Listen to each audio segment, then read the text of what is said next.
자, 오늘의 동기부여 마지막 영상입니다. 어쩌다 보니까 참 이렇게 강의를 해서 한 학기가 가는 게 저 입장에서는 굉장히 불편하거든요. 왜냐면 저 같은 경우는 지금 여러분을 대학교에서 가르친 지가 이제 9년째예요. 9년 동안 기상천외한 일들도 많았고, 저 나름대로는 보람과 성과, 그리고 여러분을 가르치는 게 제 입장에서는 저의 어떤 경력을 개발, 디벨로먼트입니다. 경력을 개발하는 상당히 중요한 부분인데, 또 어떤 분들은 대학교에서 대학으로 돌아가서 대학생이 되고 싶다. 그리고 대학생을 가르치는데 엄청난 매력을 느끼시는 분들이 많아요. 의외로요. 자, 그렇게 해왔던 사람인데, 이게 지금 온라인으로 가다 보니까 처음에는 이거 어떻게 하지? 이거 과연 진도를 다 나갈 수 있을까? 이렇게 생각도 했는데, 어쩌다 보니까 이제 거의 끝날 때가 됐습니다. 자, 지금 얘기할 거는 여러분이 직접 바로 느낄 수 있는 거예요. 애덤스의 공정성 이론인데, 자, 이런 거예요. 공정하게 평가를 받았냐 못 받았냐를 생각해 보세요. 난 열심히 일했는데 나는 좀 보상이 왜 이거밖에 안 되냐, 부당하다로 느끼는 하나가 있어요. 이거는 누구나 아시겠죠. 나 열심히 했는데 잘했는데 왜 이거밖에 안 돼, 이거밖에 안 줘. 과소 보상에 대한 부당함은 아실 거예요. 근데 이 공정성에서 사실 중요한 거는 과다 보상이에요. 나 별로 한 것도 없는데 왜 이렇게 나한테 많이 주는 거야? 과다 보상에 대한 미안함과 죄책감이라는 게, 이게 제일 중요한 부분이에요. 여러분이 살다 그런 거 있잖아요. 나 별거 아닌데, 나 이렇게 좀, 사실 무임승차, 우리가 단체로 무슨 과제, 이렇게 조별 과제나 팀 과제 하다 보면은 무임승차 요소가 항상 나오잖아요. 문제가 나오잖아요. 근데 무임승차를 했는데 우리 팀이 전부 점수를 잘 받았어요. 이게 과다보상 개념이에요. 그러니까 본인은 특별히 한 게 없는데 우리 팀이 잘해가지고 나도 잘 받은 거잖아요. 그러니까 이게 미안함과 죄책감 개념이죠. 이해가 되세요? 이 공정성 이론을 처음에 어떤 분들은, 제가 이거 예전에 배웠을 때는 공정하게 평가하고 불공정하게 평가를 받으면 부당하다, 이렇게만 저는 배웠던 것 같아요. 근데 제가 이걸 딱 이게 조금 더 제가 대학교를 졸업하고 살다 보니까 과다보상의 문제가 숨겨져 있기는 한데 이게 분명히 있긴 있는 거예요. 이거 우리가 일상에 사는 말로 묻어간다 그러잖아요. 그냥 어쩌다가 이렇게 묻어가는 경우 있잖아요. 저도 살다 보면 그런 경우가 많아요. 근데 이 과다보상, 과소보상의 문제가 자주 벌어지면 벌어질수록 조직은 깨져요. 그리고 믿음이 사라지고 동료들끼리 싸우게 돼요. 이 공정성 이론은 그래서 과다 보상에 따른 그 문제를 하나 지적해 준 거하고, 이게 계속 불공정성이 일어난다 그러면 조직이 와해됩니다. 그리고 불공정성이 일어나다가 이거를 공정하게 바로 잡더라도 이거는 잡음이 생겨요. 그래서 공정성은 의외로 우리 사회에서 이게 많이 적용이 되는 부분입니다. 자, 이거 이해가 되셨을 거라고 봐요. 그리고 여러분이 제일 피부에 와닿게 겪을 얘기가 이 얘기예요. 제가 볼 때는요. 자, 그리고 이제 목표 설정 이론이라고 되어 있는데, 이건 이런 거예요. 목표를 설정할 때 이게 사실은 학습자, 배우는 사람들한테는 이 이론이 제일 와닿을 거예요. 난이도. 나는 이 문제 도저히 못 풀겠어. 그러니까 가르친 것에 비해서 뭔가를 학습을 시켜야 되는데, 가르친 거는 없는데 학습 수준을 높여버리면은 난이도의 불일치가 발생하죠. 나는 더하기 지금 1 더하기 1 배웠는데 갑자기 선생님이 뺄셈하래요. 가르쳐주지도 않고. 그러면 난이도에 문제가 생기고 목표 설정이 잘못된 거죠. 그냥 구체성. 이 뭐 하라는 거지? 난 지금 이 수업 시간에 뭘 배우는지 잘 모르겠어. 이거는 구체성이 결여된 거예요. 이런 거죠. 자, 지금 오늘 배울 것은 동기부여다. 지금 영상에 지금 이렇게 잘려나가는 거죠. 지금 분할 촬영하고 있는데, 이 영상에서는 뭘 배운다. 나름대로 저는 구체성을 확보하려고 노력하는 거예요. 그런데 어떤 경우는 무슨 말이지? 뭘 배우는 걸까? 이렇게 되면 이제 문제가 생기는 거고요. 수용성. 이게 정말 가르치는 사람한테 이 수용성이 독인 경우예요. 뭐냐면은 너무 열심히 말씀을 하세요. 근데 문제는 듣는 이 수강생, 듣는 학생이 받아들일 준비가 안 돼 있어요. 무슨 말인지 참 좋은 말 같은데 내 마음에 와닿지 않아. 그게 수용성 개념이에요. 이 이상 뭐 얘기할 게 없어요. 여러분 회사 가면 많이 느끼게 됩니다. 분명히 사장님 말씀하시 참 좋은데 내가 수용을 할 수가 없는 거예요.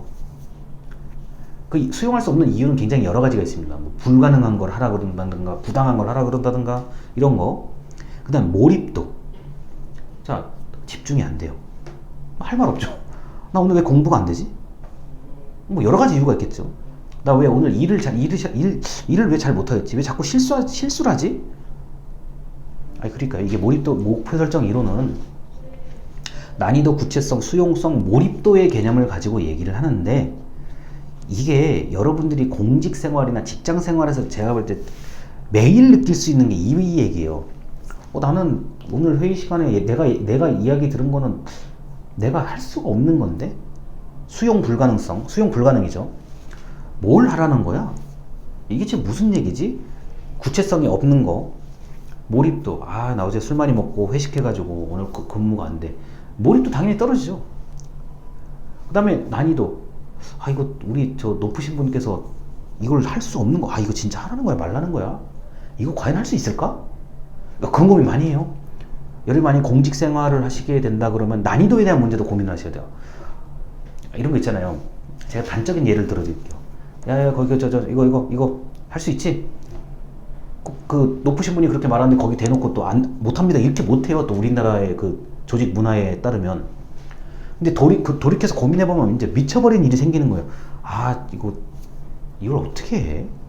이런 고민 분명히 해요. 그러니까 우리가 지나가는 말로 높으신 분들이 이럴 수 있잖아. 저거 없애. 그러니까 저거 없애 그러면은 예 알겠습니다. 돌이켜 생각해보면 이거 없앨 수가 없는 거거든요. 근데 얼마나 마음 졸이는데요. 그렇게 되면요. 할 수 없는 걸 하라 그러니까. 이런 일이 한두 개가 아니에요. 여기서 이제 무슨 어떤 조직 생활을 이미 하고 계신 분도 있고 했던 사람도 있겠지만 한번 생각해 보세요. 야, 저거 만들어. 예, 만들겠습니다. 근데 뭐 어떻게 해요? 얼마나 끙끙거리는데 이 난이도가 굉장히 중요하거든요. 그래서 사실 여러분이 이제 리더, 어떤 집단의 지도자가 된다고 하면은 목표 설정을 좀 잘해주시면 참 좋아요. 할 수 있는 거, 이거 좀 사실 내 주변이 다 파악이 돼야 돼요. 이거는 저 사람이 못할 것 같아. 못하는 걸 억지로 시킬 수는 없는 거거든요. 그다음 구체적이에요. 그러니까 본인의 아이디어가 틀리더라도 좀 얘기를 해주면 좋아요. 구체적이에요. 저 같은 경우는 그래요. 좀 말이 안 되더라도 좀 이게 말이 안 될 수 있다라고 미리 단서를 얘기를 하고 말을 해요. 저 같은 경우는요. 뭐 되고 안 되고는 뭐 둘째 문제고. 수용성. 오늘 우리 수강생들이 내가 더 수업하면 애들이 진짜 너무너무 싫어하겠구나. 전 수업 끝내요. 그럼 바로요.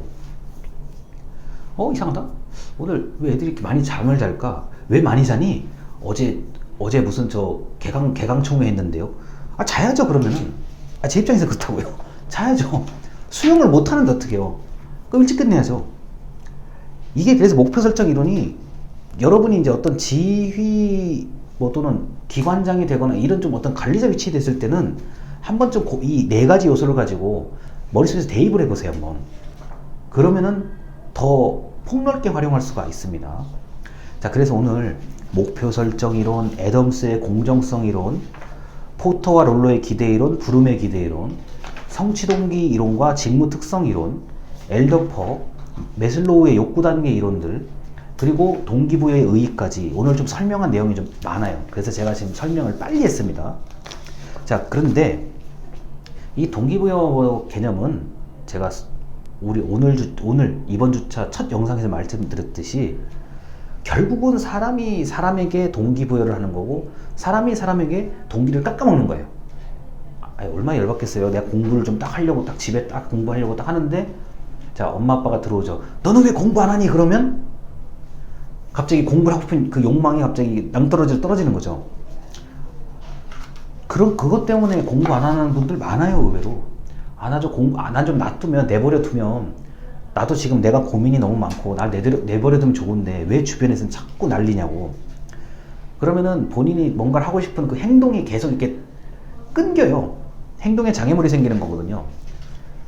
그런 경우 많이 겪어보셨을 거라고 믿어요. 그리고 우리나라 교육에서 가장 강력한 동기부여를 하는 거는 대학가라는 얘기예요. 근데 대학을 왜 가야 되는지, 대학을 나오면 뭐가 좋은지에 대해서 별로 관심이 없어요. 만약에 대학을 가라는 동기부여가 100만 정도 된다 그러면은 대학을 왜 가야 되는지에 대한 그 얘기는 한 1000? 그 다음에 대학을 나오면 어떤 게 있다는 거 제가 볼 때는 한 500 정도밖에, 100만과 500 정도 차이예요. 제가 감히 얘기 드리는데, 근데 뭐 우리가 그렇게까지 뭐 많은, 옛날보다는 훨씬 나아진 거예요. 지금 뭐 상담, 교육, 진로 뭐 이런 그 진학 뭐 등등의 훌륭하신 분들이 많아가지고 옛날보다는 많이 좋아진 건데, 그래도 제가 볼 때는 아직도 부족한 면이 있구나. 그리고 스스로 동기부여하는 것도 중요하지만 그것도 한계가 있고, 외부로부터의 동기부여도 분명히 중요하지만 그것도 한계가 있다. 이게 두 개가, 이게 어느 정도 동기부여가 내적인 거 외적인 게 맞아 떨어져야 돼요.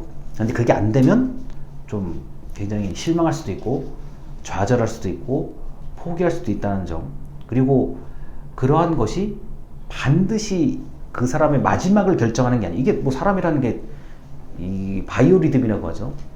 제가 초등학교 때 바이오리듬이란 단어가 이 대한민국에 딱 퍼지면서 전부 모든 언론에서 바이오리듬이 뭐냐, 바이오리듬이 뭐냐. 아마 요새 바이오리듬이 이렇게 얘기 안 할 거예요. 생체 주기죠. 이게 인간의 바이오리듬이 있는데 이 동기부여도 그 개념에 속해요. 제가 보기엔 적당히 이렇게. 그런데 아까 전과 같이 독립투사, 나는 다 필요 없고 나를 희생해서 만약에 뭐 대한민국의 독립을 원한다라고 하면은 이 바이오리듬까지도 무시하는 거예요. 그건 고귀한 신념이에요. 이렇게 제가 뭐 함부로 얘기할 건 아니고요. 고귀한 신념을 가진 극도로 특수한 상황에서는 제가 말한 이런 것들이 전부 다 의미가 없는 겁니다.